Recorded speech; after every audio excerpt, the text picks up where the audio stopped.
Muchas veces la gente nos dice, ¿no? ¿Cómo podemos creer en un Dios que no te da claro testimonio y evidencia de que Él está ahí?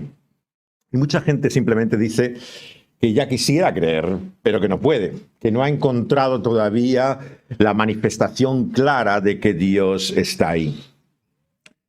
Y claro, cuando nos enfrentamos a esta cuestión tenemos que entender cuál es la perspectiva que Dios mismo nos da en su palabra. Y la perspectiva que Dios nos da en su palabra es que muchas veces cuando no vemos que Dios está ahí, puede ser también porque nosotros hayamos dejado a Dios. Y ese silencio del cielo, esa realidad por la cual no le percibimos ni vemos que esté ahí con nosotros, es la respuesta de lo que en la Escritura llama el principio y el anuncio de su juicio. Porque no hay nada peor que nos pudiera pasar en esta vida, que si seguimos nuestra existencia ignorando a Dios, un día Dios nos diga, pues si no quieres tenerme en tu vida, ya no sabrás más de mí. Y el terrible silencio de Dios del que habla la vida de Saúl, que nos acercamos ya a su conclusión, nos habla del juicio que realmente más nos ha de preocupar. La señal más evidente todavía en este mundo de Dios contra nosotros, que es su silencio. El hecho de que Dios ya no nos habla. Y lo encontramos así, en 1 Samuel 28. En el versículo 3 en adelante de este capítulo del primer libro de Samuel. Dice que Samuel ya había muerto y todo Israel lo había lamentado. Habían sepultado en Rama su ciudad y Saúl había arrojado de la tierra a encantadores y adivinos. Se juntaron pues los filisteos y vinieron y acamparon en Sunem. Y Saúl juntó a todo Israel y acamparon en Gilboa. Y cuando vio Saúl el campamento de los filisteos tuvo miedo. Y se turbó su corazón en gran manera. Y consultó Saúl al Señor, pero el Señor no le respondió. Ni por sueños, ni por Urim, ni por profetas. Entonces Saúl le dijo a sus criados, buscadme una mujer que tenga espíritu de adivinación, para que yo vaya a ella y por medio de ella pregunte.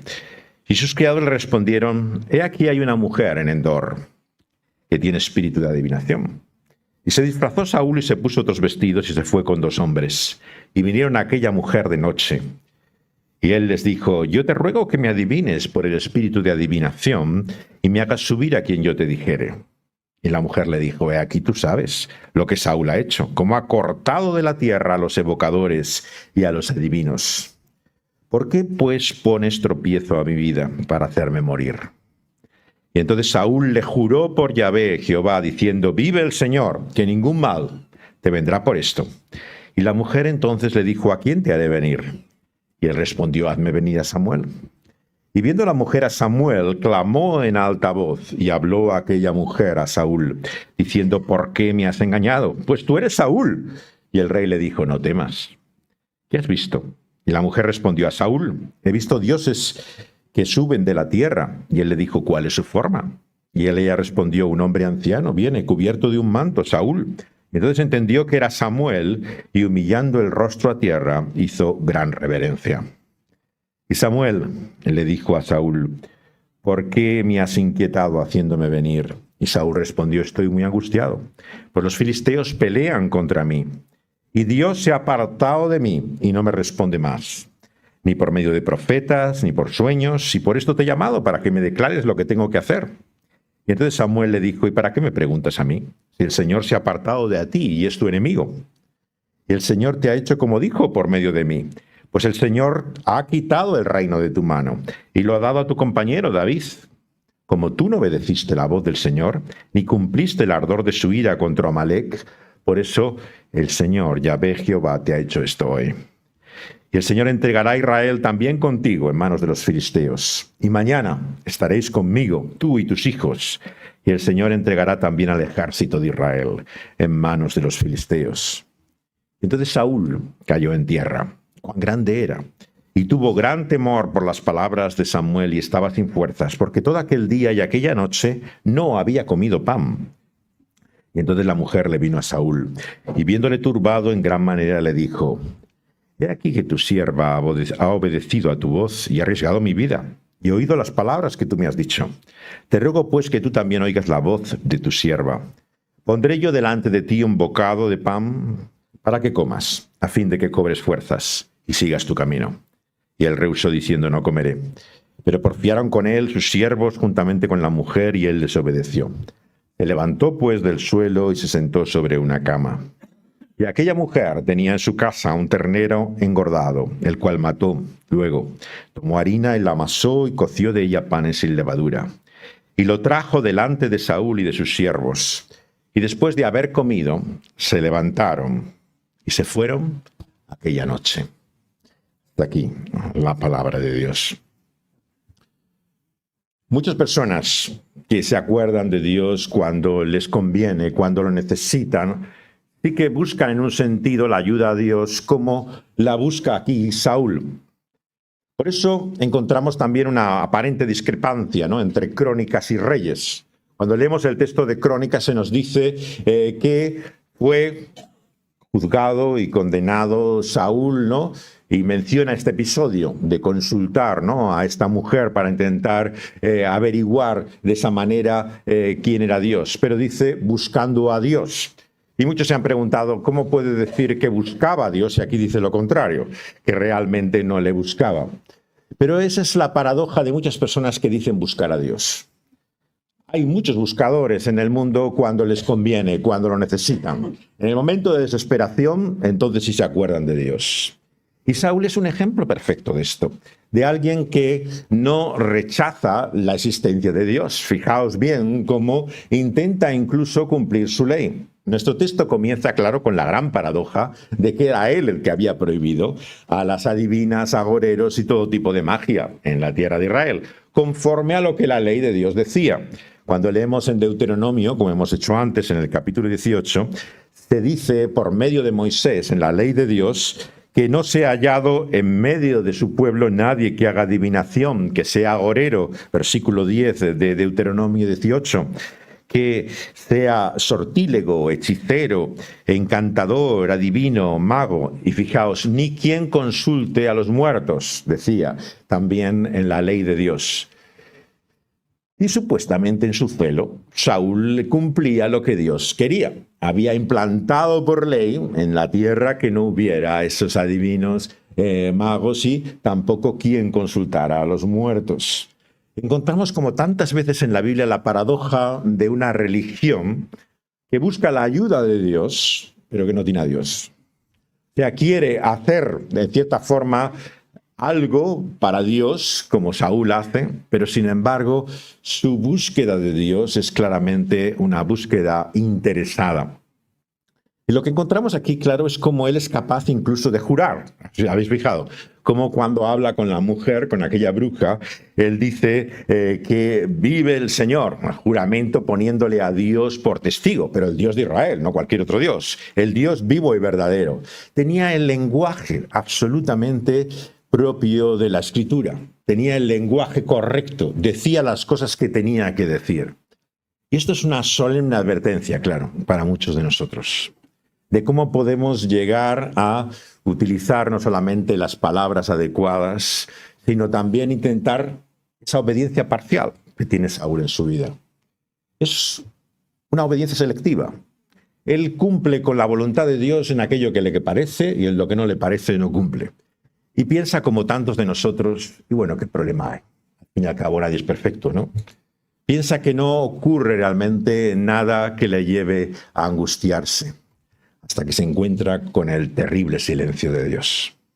Sin lugar a dudas, la más tremenda de las enseñanzas que tiene este libro al hablarnos de Saúl, cómo Dios puede callar. Y ese silencio es la señal de su juicio, es la señal de su rechazo. Probablemente tenga que ver esto también con la manera en que se interrumpe el texto.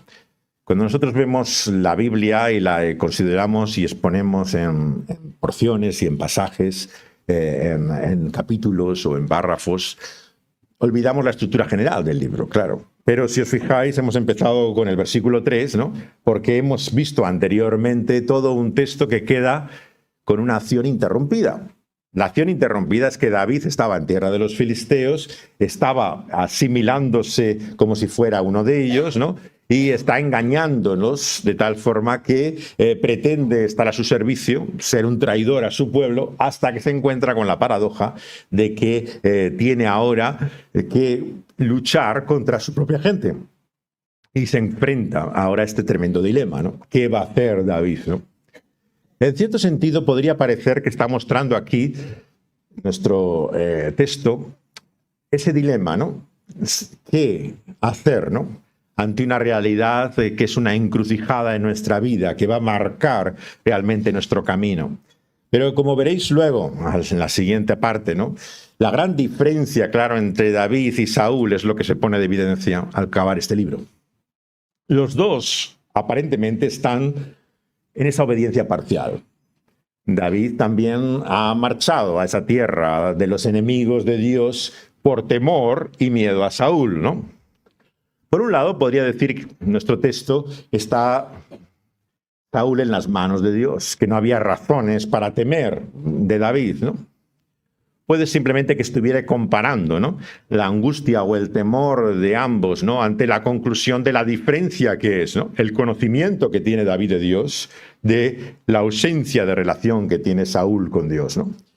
Pero no es claro también que la manera en que se interrumpe su estación, ¿no?, está mostrando que a los ojos de los demás, exactamente el tema que estamos poniendo en evidencia en esta serie, es muy parecido el comportamiento de uno que de otro.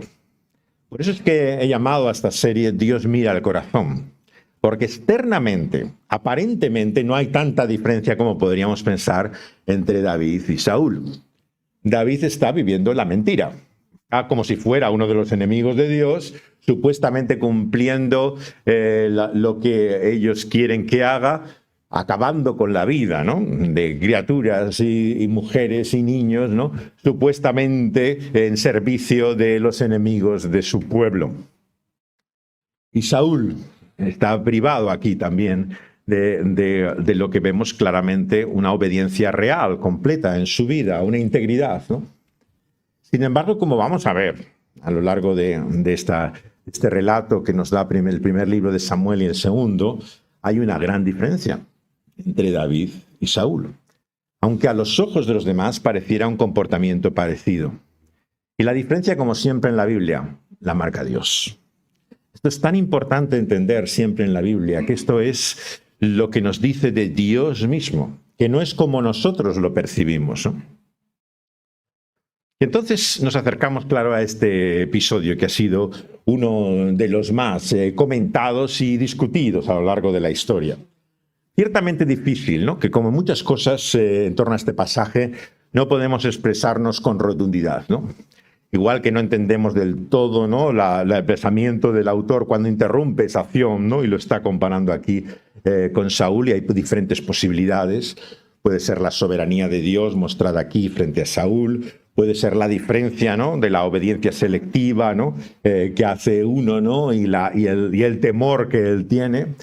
Porque también la apariencia de abandono de Dios se da en creyentes o no creyentes. Pensémoslo. Hay muchos que conocen realmente a Dios, sin embargo pasan periodos de su vida en que parece que Dios no está presente. No lo sienten, no lo viven, ¿no?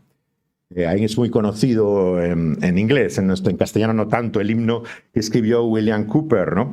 William Cowper fue un hombre que estuvo con John Newton en un pueblo en Inglaterra y que fue uno de los grandes predicadores, ¿no?, que hubo en Gran Bretaña de la fe evangélica.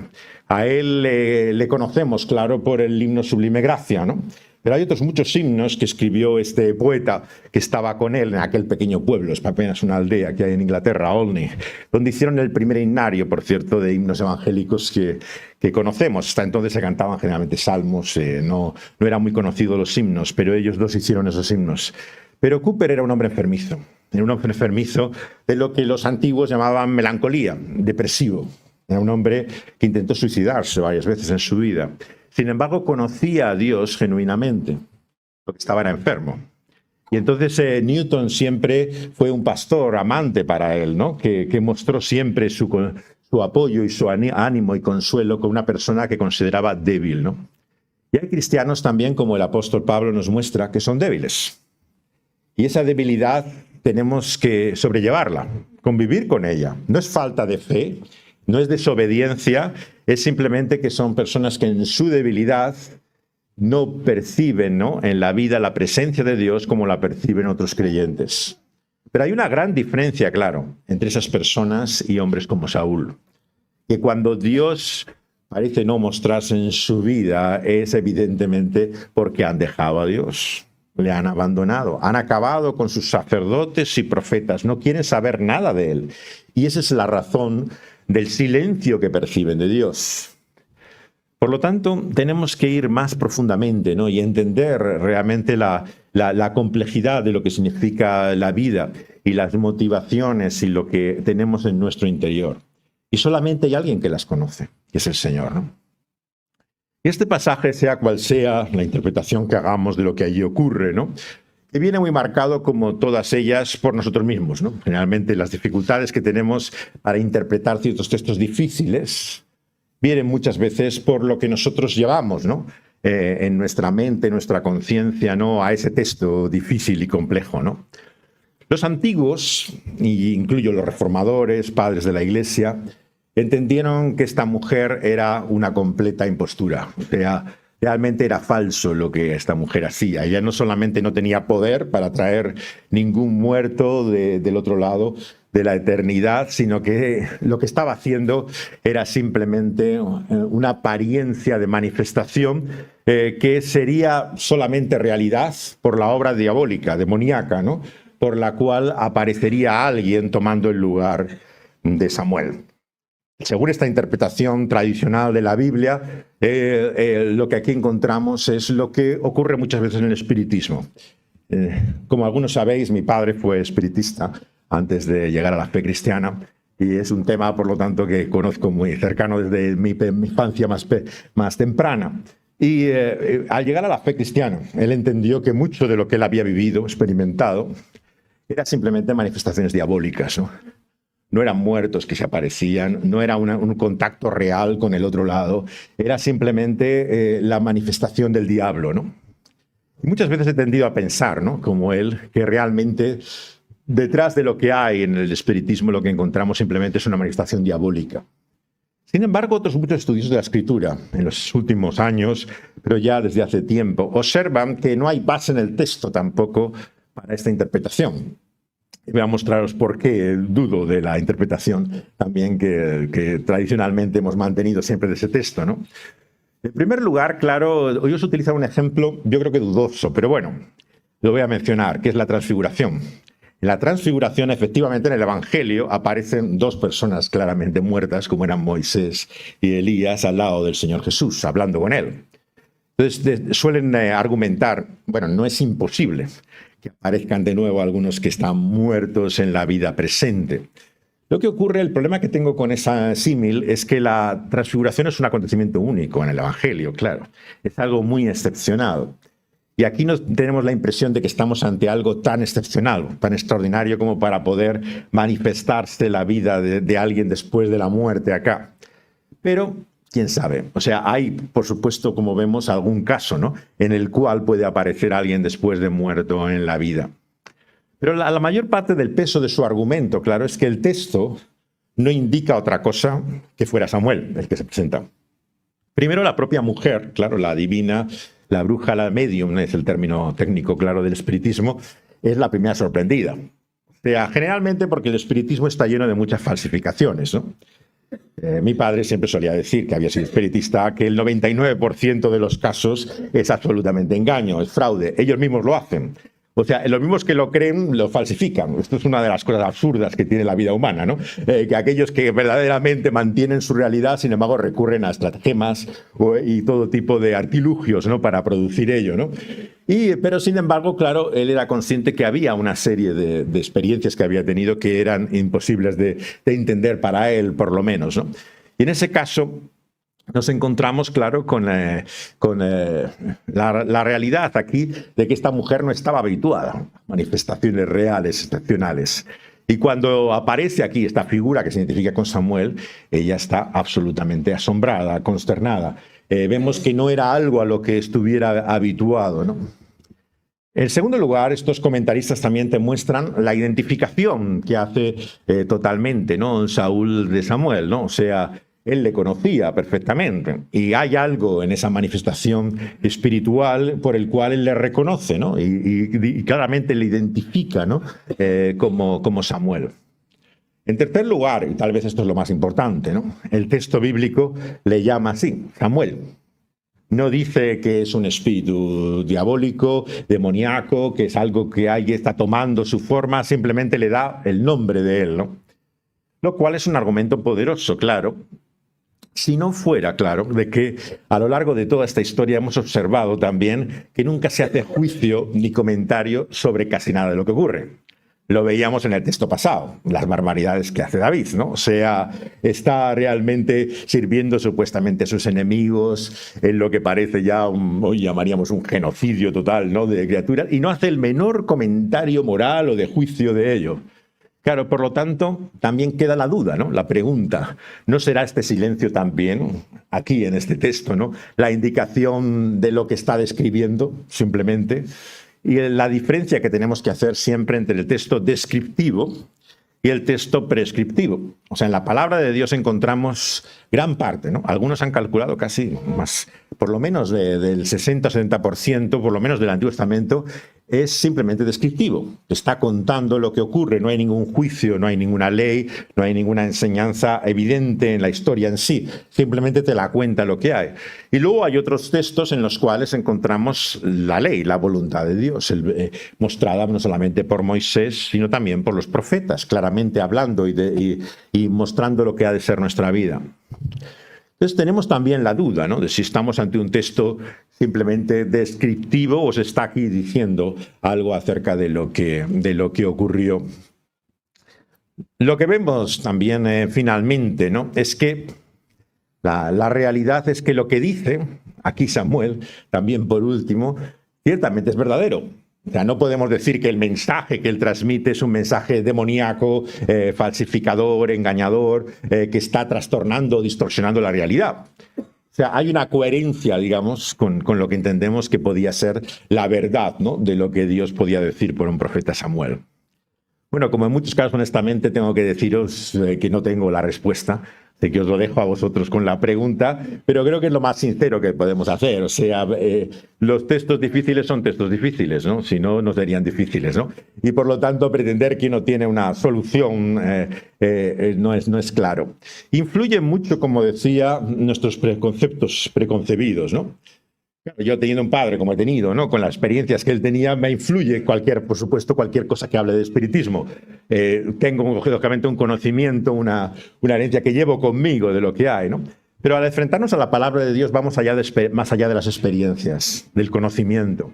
Y es importante entender el carácter normativo de la Biblia más allá de nuestras experiencias, ¿no? Entonces hay cosas en la vida que uno no entiende, experiencias raras, extrañas, cosas que realmente te dejan confuso, perplejo. Y lo que debemos hacer en esos momentos es ir a la palabra de Dios. Y por eso he querido que leyéramos también el texto de Isaías antes, ¿no?, porque es un texto muy significativo. En el capítulo 8, versículos 19 al 20, dice así el gran profeta Isaías, ¿no?, en Isaías 8.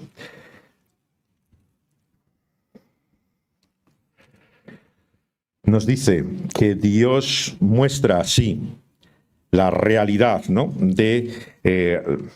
por medio de la ley y el testimonio, es que podemos saber realmente la voluntad de Dios. De otra manera, no podemos conocer su propósito. Si os dijeren, preguntad encantadores, dice Isaías 8:19, adivinos que susurran hablando, responded. Fijaos la forma descriptiva en que lo pone el profeta, ¿no? Todo el mundo del oculto va acompañado siempre de esto, ¿no? Produce un morbo especial, ¿no? Por eso es que no me gusta tampoco hablar mucho sobre el tema, ¿no? Aunque he escrito un librito sobre ello, ¿no? Pero siempre hablar de estas cosas produce una curiosidad insana. Y a veces lo que parece una advertencia, lo que llama es la intención, el interés, ¿no? Y el morbo de la gente por saber de lo que habla, ¿no? Y es en susurros, ¿no?, que se suele hablar de estas cosas, es lo misterioso, lo oculto, ¿no? Y te dice, ¿qué ocurre cuando te digan, pregunta encantadores y adivinos, susurrándote, ¿no?, hablándote de la realidad oculta o misteriosa? Responde tan claramente como dice aquí el profeta, no consultará el pueblo a su Dios, consultará a muertos por vivos, a la ley y al testimonio. Si no dijeren conforme a esto, es porque no les ha amanecido. El problema, por lo tanto, de nuestro texto es que Saúl no está consultando a Dios. Saúl está recurriendo a un Samuel muerto para tener la luz que podría tener de Dios. Y claro, este es el error de Saúl y el error de todos aquellos que buscan en el mundo espiritual respuestas a preguntas, a dilemas, a incógnitas de su vida. Las preguntas son reales. Realmente ellos tienen esa inquietud y esa preocupación, pero buscan en el lugar equivocado. Y esto es lo que tenemos que tener presente. No la verdad o falsedad de estas cosas, que esto es siempre un tema de discusión en el cual puedes perder el tiempo. Claro, finalmente no sabemos muchas veces la verdad o falsedad de muchas cosas, pero es que no nos importa. Lo importante realmente es a quién debemos buscar, y a quien debemos buscar es a Dios. Y eso es lo que él enseñó a su pueblo, que podían conocer a Dios y por él el propósito de su vida.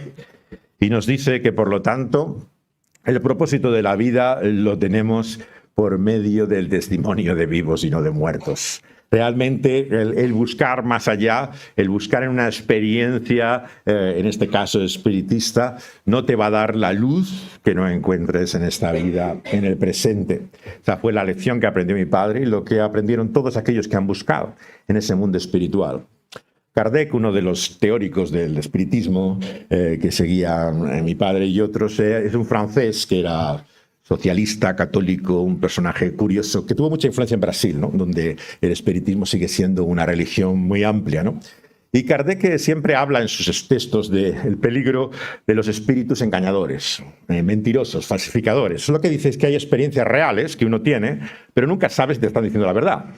Entonces, claro, te están confundiendo muchas veces y a veces te dicen algo que es cierto y entre medio te dicen algo que es mentira. Y claro, la experiencia que tenía mi padre y muchos espiritistas es que nunca sabes. Estás en un mundo de incertidumbre. O sea, tienes una experiencia real, parece que ha habido una manifestación, pero ¿quién te dice que eso es cierto o es falso? Que es verdadero o mentira lo que te están diciendo, la comunicación en sí. Porque la propia enseñanza del espiritismo es que hay esa dificultad. No podemos discernir fácilmente si esa manifestación es de verdad o de falsedad, ¿no? Entonces, ¿qué es lo que nos dice aquí la Escritura? La Escritura es que solamente la ley y el testimonio de los profetas es lo que nos hace amanecer en nuestra mente, conciencia y en nuestra vida. Todo lo demás está en la noche, en la oscuridad con la que acaba este texto de Samuel. Es vivir finalmente en las sombras, no saber la realidad de la verdad de las cosas. Y esto es lo que la Escritura nos quiere mostrar a continuación, cuál es la realidad de nuestra vida. Y la realidad de nuestra vida no la encuentras por medios ocultos, la encuentras por lo que Dios ha manifestado, que Dios ha revelado claramente, ¿no?, como lo ha hecho. En Lucas 16 hemos leído también estas palabras del Señor Jesús, esta historia maravillosa realmente, de Lucas 16, del rico y Lázaro. Podríamos decir muchas cosas acerca de ella, ¿no?, pero vamos a centrarnos solamente en la conclusión de lo que esto ocurre.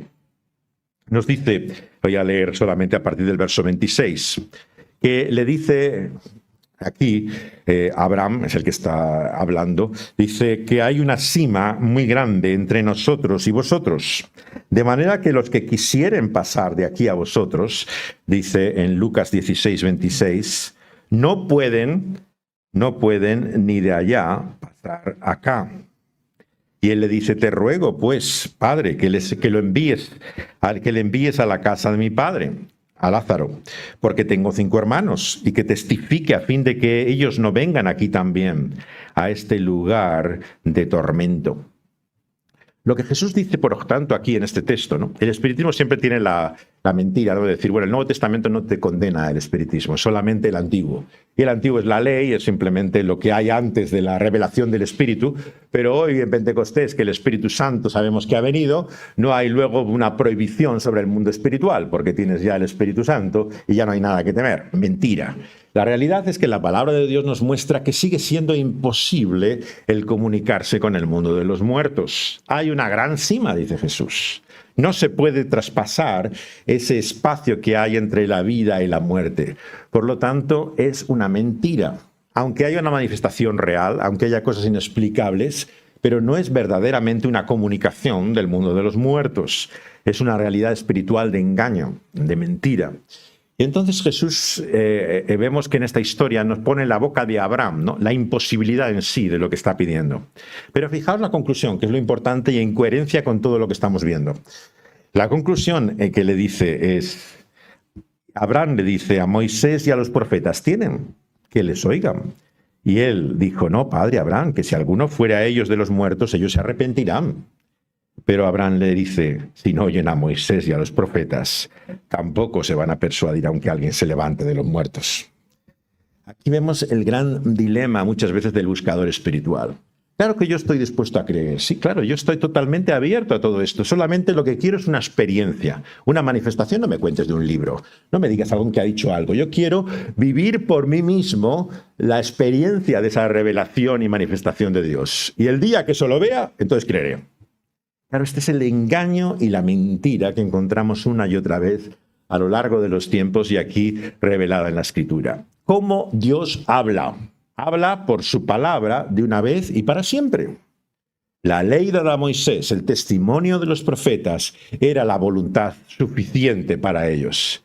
Y si no la escuchan, no servirá de nada cualquier experiencia. Por lo tanto, pretender que quien tiene una manifestación espiritual va a ser más fácil que crea es tan absurdo como lo que aquí nos presenta. Alguien levantado de los muertos. Bueno, vosotros decís muchos milagros, ¿no? Que hay milagros, gente que se sana, cosas que ocurren extraordinarias. Bueno, que yo vea un muerto que se levanta y entonces creeré. El día que se levante un muerto y que vea realmente el poder que Dios tiene, entonces estoy dispuesto a creer. Fijaos lo que dice aquí la palabra de Dios. Verán levantarse un muerto y no creerán. Ese Luis, el profesor de Oxford que llevó a la fe cristiana, ¿no? Solía decir que si algunos de sus colegas académicos, escépticos, profesores de la Universidad de Oxford, se levantaran por la mañana y vieran todas las señales de Apocalipsis literalmente materializadas delante de ellos de la ventana, se frotarían los ojos y dirían, algo me ha sentado mal de la cena de ayer, ¿no? O sea, verían todo lo más increíble que puedas encontrar y aún así no lo creerían. ¿Por qué? Porque el problema del ser humano no es que le falten evidencias. Esto es el engaño y la mentira una y otra vez, ¿no? Yo creeré si tengo evidencias. El problema que tenemos es moral. No tenemos evidencias porque no nos conviene tenerlas. No queremos escucharlas. No tenemos una mente y un corazón abierto a Dios y a lo que tenga que decir porque sencillamente no nos conviene. Y es por eso que el que no cree no es porque no puede, es que no quiere creer. Ese es el problema de corazón, lo que el Señor Jesús muestra que está en el mal más profundo de nosotros. Y por eso es que necesitamos una obra tan grande, tan tremenda, tan milagrosa, como la que solo el Espíritu de Dios puede hacer. Y hoy día de Pentecostés recordamos que solamente el Espíritu de Dios persuadirá a las personas. No hay ninguna palabra, no hay ninguna sofisticada argumentación que vaya a convencer a nadie, absolutamente a nadie. Quien al Espíritu de Dios no le hace entender o comprender, da igual lo que le digas. Igualmente, vemos en la palabra de Dios una y otra vez que el único que puede persuadir y convencer de juicio, de su problema, de la realidad del pecado, de la necesidad del arrepentimiento, es el Espíritu de Dios.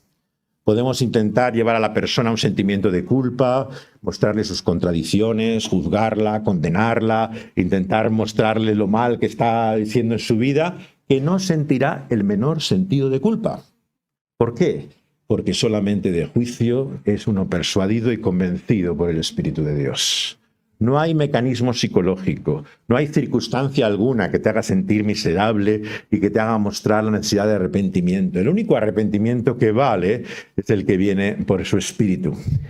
Y viene por su Espíritu a través de su palabra. Robinson Crusoe es una historia que muchos creemos conocer, ¿no? Porque hemos visto películas o algunas recreaciones de ella.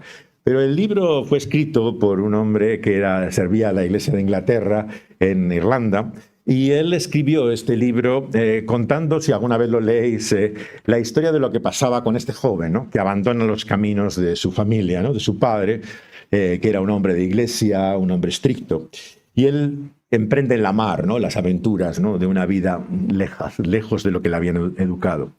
Y en el libro cuenta como muchas veces en medio de las tormentas y todas las vicisitudes que se tienen en alta mar, ¿no?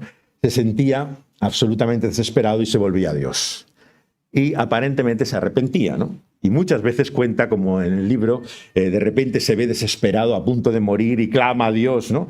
Y tiene incluso la ayuda divina, ¿no? El Señor le salva, ¿no? De morir ahogado. Pero la historia, a medida que avanza el libro, es un libro largo de leer, una lectura de verano, le recomiendo leer en versión íntegra, porque hay una versión española que hizo incluso un gran escritor argentino, Cortázar, pero cortó todo aquello que tenía que ver con Dios y con el arrepentimiento que no le parecía adecuado del libro, y hay versiones expurgadas del libro, ¿no? Que no son el texto real del libro de Robinson Crusoe. Pero si leéis la historia completa, veréis hasta qué punto el tema del arrepentimiento es central. El tema del arrepentimiento es central porque finalmente cuando está en la isla, sabéis, claro, perdido, absolutamente solo, lo que muchos no saben es que está con una Biblia. Una de las pocas cosas que ha salvado del naufragio, de los pecios que ha quedado de todos aquellos restos, ¿no? de su barco, es la Biblia, ¿no? Y es leyendo en la Biblia que él se arrepiente.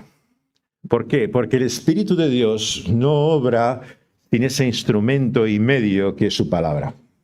Por eso el Señor dice, volveos a la palabra, al testimonio, porque el Espíritu de Dios es quien hace esa obra sobrenatural, pero a través, por medio y solamente junto a su palabra. Y es eso lo que nos cambia y nos transforma. Y vemos aquí en nuestra historia cómo Saúl realmente, tristemente, ¿no? Se encuentra con el silencio de Dios. Y sus aparentes palabras de arrepentimiento nunca son de verdadero, genuino y sincero arrepentimiento. Él busca la ayuda de Dios, invoca su nombre, intenta obedecerle parcialmente, pero realmente está lejos de él. Y, sinceramente, la advertencia que nos hace la palabra de Dios es el peligro en el que estamos todos nosotros, ¿no? El peligro de poder de tal forma acallar y silenciar la voz de Dios que llegue un momento en que ya no la percibimos. Por eso, querida amiga y amigo, si estás escuchándonos, sea bien por medio de internet o aquí, y te parece que tu vida es un desastre, que realmente no estás cumpliendo la voluntad de Dios, que estás en serio peligro del juicio de Dios, lo último que tienes que hacer ahora es dejar de escucharle, dejar de oír su palabra. Mientras atendemos a ella, hay esperanza para nosotros. Por lo tanto, no escuches esa voz que susurra en tu interior. Mira, mejor voy a dejarlo. Esto no es para mí, yo no estoy hecho para esto, realmente no puedo yo vivir esta vida. Esa es la mentira diabólica, la que quiere que cierres los oídos de una vez por todas a su palabra y ya no la escuches más. Y es entonces cuando ya no habrá esperanza para ti. Por eso, bienvenido aquí a la iglesia y a escuchar su palabra. Estás donde tienes que estar, con pecadores, gente consciente de lo lejos que está de hacer la voluntad de Dios, realmente duros muchas veces, insensibles, pero con la esperanza de arrepentimiento y salvación que nos habla en su palabra. Y cualquier otra idea que te haga pensar de otra manera es el engaño diabólico, es la mentira satánica que quiere que no haya esperanza para ti. Y nuestro texto, yo no sé si es que funciona mi mente un poco extraña, pero cuando he leído estas palabras de que él sale en medio de la noche, lo que vino a mi mente era la escena del Evangelio de Juan. Y voy a decir por qué. Vamos a leerlo, Juan 13:30. Acaba esta historia, ¿verdad?, sorprendentemente. Esta mujer es más humana, realmente la bruja, que lo era Saúl, ¿no? O sea, está más preocupada por la salud de él, más preocupada por su bienestar, y le hace la gran comida, el festín que le hace, aunque él es reticente a participar, participa realmente de una comida maravillosa, ¿no?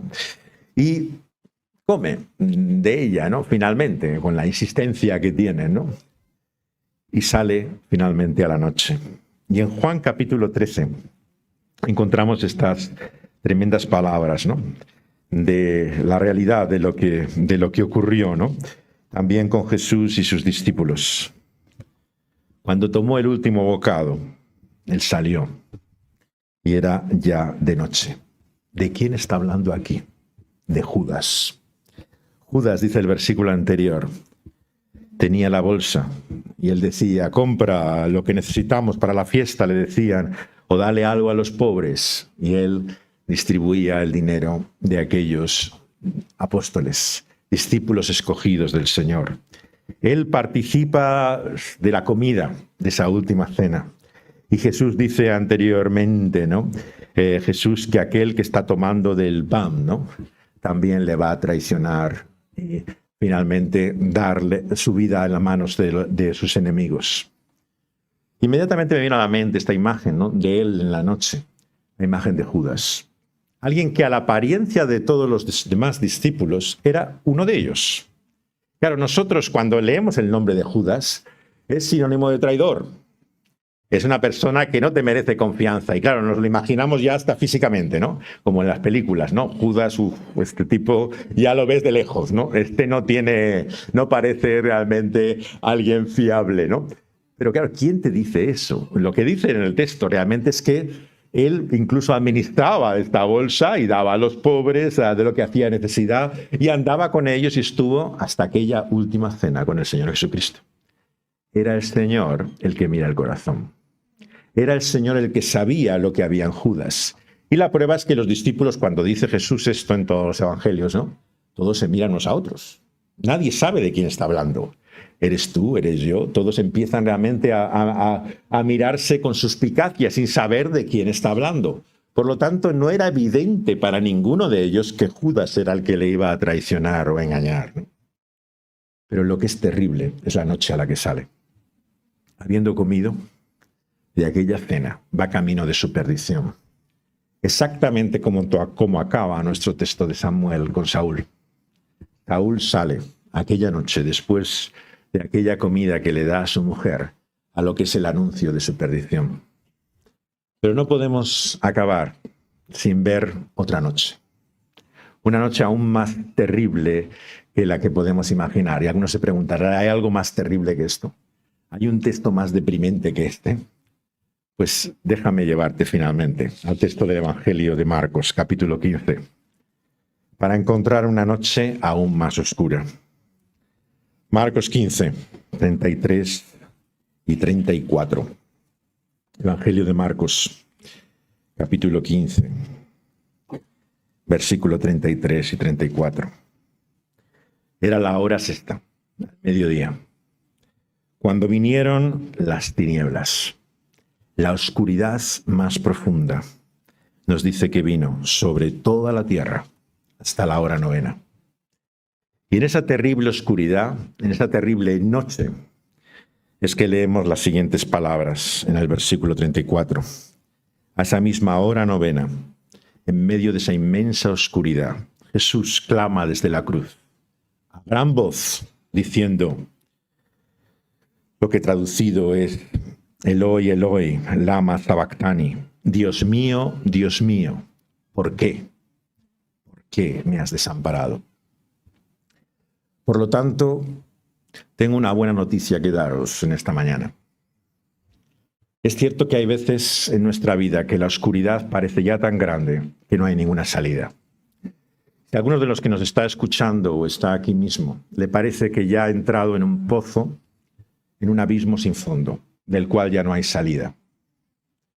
Mientras hay vida, hay esperanza. ¿Y sabéis por qué? Porque hay alguien que ha pasado por un túnel aún más hondo y profundo que tú puedes pasar. Cristo Jesús. En medio de esa oscuridad y esa noche de su cruz, absolutamente con los cielos cerrados ante él. En Getsemaní vino un ángel para consolarle. En el Calvario no hay ningún ángel. No hay ninguna presencia divina, solo el vituperio, la injuria, el desprecio de todos los que le rodean. Todo parece en contra suya. Si dijera quién es, si es quien dice que es, que se levante y salga de esa cruz, que muestre su poder.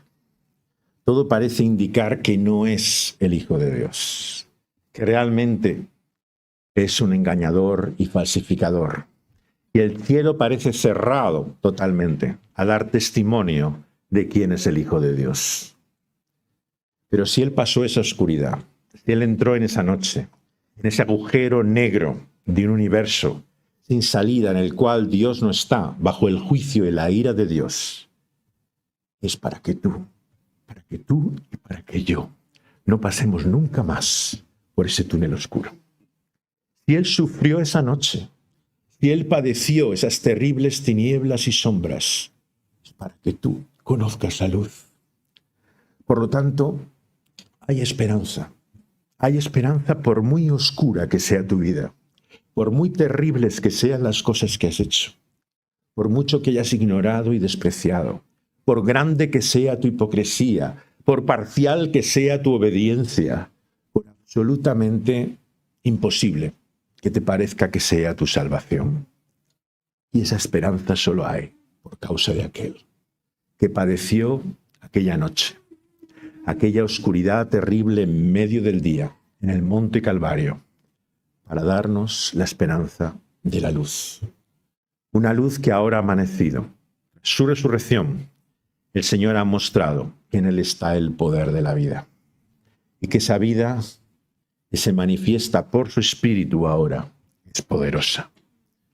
Y por lo tanto, como vamos a contar ahora, hay poder. Poder sin igual en la sangre de Jesús. Porque el Señor, el Padre, anunció y declaró que Él iba a hacer todo a partir de entonces para reconocer lo que su Hijo había hecho. Si su Hijo había sufrido bajo su juicio en nuestro lugar, si a pesar de su obediencia Él había tenido el rechazo del cielo, igual que el desprecio de los hombres, todo lo que el Señor haga a partir de entonces hasta el día de hoy será para reconocer la gloria de Él, de su amado Hijo. Si quieres ver el poder de Dios en tu vida, busca reconocer al Señor Jesucristo. No hay algo que Dios no esté dispuesto a hacer con tal de traer honra y gloria a su amado Hijo. Hasta la vida perdida y malgastada, arruinada nuestra, es convertida en un instrumento para su gloria cuando Dios la transforma por el poder de la sangre de Jesús. Y no hay pecado, por muy grande que sea, que el Señor Jesucristo, por su muerte, no pueda cubrir y perdonar. Por lo tanto, no escuches más la voz del mentiroso y engañador. Atiende a la palabra de Dios. Arrepiéntete ahora que hay tiempo, porque lo que Cristo ha hecho es suficiente. Es suficiente para cubrir todos tus pecados. Vamos a pedírselo a Él. Vamos a orar. Señor, venimos ante ti, Señor, con el miedo, el terror, Señor, que nos da esa oscuridad. La oscuridad en la que podríamos estar si seguimos en nuestro camino, Señor. De dar la espalda a Dios, de no atender, Señor, a tu voz, de querer, Señor, servirte a nuestra manera, de querer hacer todo a nuestra voluntad, de convertirnos, Señor, como Saúl, en alguien, Señor, que entiende la fe a su manera. Señor, líbranos, guárdanos, Señor, de ese camino de perdición, de una religión a nuestra medida, Señor, de a nuestra conveniencia, de un culto, Señor, a ti, Señor, como a nosotros nos parezca. Señor, muéstranos, Señor, el peligro en el que estamos, el riesgo en el que nos encontramos, Señor, porque cuando busquemos ayuda desesperadamente, podemos encontrar el cielo cerrado. Podemos, Señor, percibir el silencio de tu voz. Podemos, Señor, descubrir que tú ya no estás a nuestro lado. Señor, te queremos pedir que ahora, por tu palabra y por tu espíritu, tú nos hagas sensibles a a tu voz, Señor. Que tú abras nuestra mente, nuestro corazón, nuestros oídos, para que el que tenga oídos para oír, oiga la palabra que viene de ti. Porque por tu palabra viene tu espíritu, un espíritu poderoso, un espíritu capaz de hacer todas las cosas nuevas. Un espíritu que no renueva, sino que transforma. Un espíritu que no mejora, sino que hace nuevas todas las cosas. Un espíritu que da nueva vida, Señor, que hace nacer, Señor, a una realidad que no podemos ni imaginar ni entender. Que no dejemos de escuchar esa palabra, porque en ella está el poder de tu espíritu. Y cuando miramos la noche, la oscuridad, Señor, a la que salió Saúl, y pensamos en Judas y en tantos, Señor, que han querido servirte a tu manera, que han buscado su propia voluntad cumpliendo con las apariencias, Señor, nos da terror. Terror pensar, Señor, que podemos ser uno de ellos. Señor, te queremos pedir que por medio de esa noche, de esa oscuridad, de esas tinieblas que tu Hijo sufrió en la cruz, tú nos libres, Señor, de esas sombras, noche y oscuridad eterna. Que tú nos guardes, Señor, y nos libres del infierno, Señor, de esas tinieblas de afuera, en la cual ya no hay tu presencia, en la cual ya no está tu voz, en el cual no hay esperanza. Señor, que esa oscuridad que Él pasó en nuestro lugar haga que nosotros no tengamos que pasar por ella. Que por lo que Él sufrió y padeció, nosotros, Señor, amanezcamos a un nuevo día, a una nueva luz. Señor, que nunca olvidemos que es solamente por Él y a través de Él que tenemos esperanza. Que es porque Él padeció tu silencio, Señor, que nosotros tenemos tu voz para siempre. Que es porque Él, Señor, padeció tu rechazo, que tenemos tu aceptación para siempre. Que es porque Él, Señor, sufrió el justo por los injustos, que nosotros no tendremos que padecer por nuestra injusticia. Señor, que no olvidemos nunca que debemos nuestra vida a otro, que somos deudores, Señor, que vivimos una vida que no nos pertenece, que hemos recibido de otro, Cristo Jesús, y que estamos en deuda de gratitud con Él para siempre, por toda la eternidad, y que un día tendremos, Señor, que maravillarnos, asombrarnos, que el Cordero que está sentado en el trono fue inmolado, sacrificado en lugar nuestro, por todos nuestros pecados. En su nombre te los pedimos, cúbrelos tú, Señor, por su bendita sangre. Amén.